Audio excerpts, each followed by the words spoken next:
Bonjour. Au cours du temps, les données d'une base de données peuvent être modifiées en mettant à jour des informations spécifiques, telles que par exemple la modification d'adresse d'un employé, ou bien la suppression des données obsolètes. Par exemple, la suppression des demandes de congé effectuées par un employé qui a quitté l'entreprise. Dans cette vidéo, vous allez apprendre comment modifier une base de données. Pour mettre à jour une donnée, on va utiliser l'instruction update. Donc update est utilisé pour mettre à jour les données d'une table. Donc la syntaxe est simple.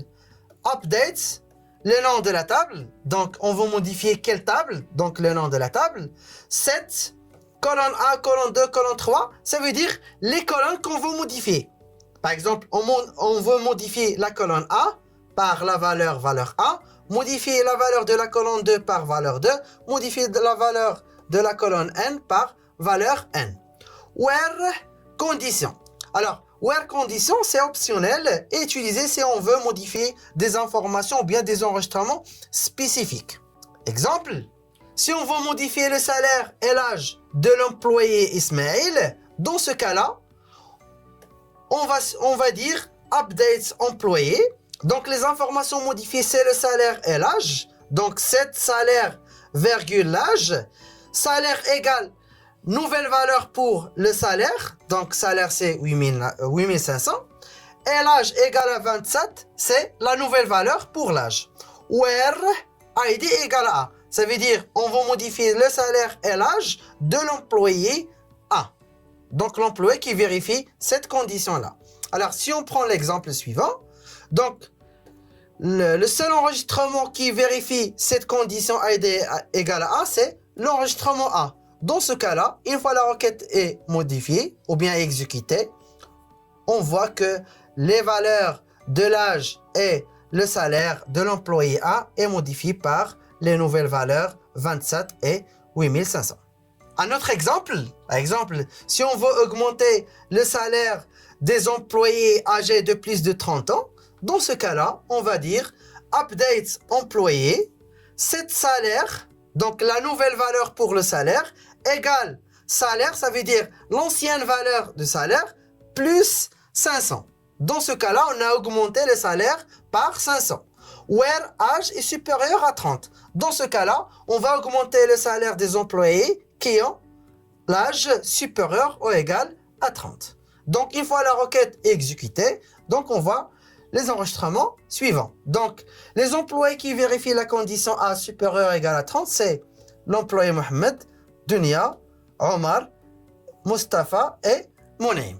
Donc, l'employé Ismaël et Fatima ne sont pas affectés puisque la condition n'est pas vérifiée pour les deux enregistrements. Donc, une fois la requête exécutée, donc le salaire de ces employés est augmenté par 500. Donc, une fois la requête exécutée, on voit que l'employé Mohamed, son salaire est augmenté par 500. Donc, au lieu de 6000, on obtient 6500 et ainsi de suite.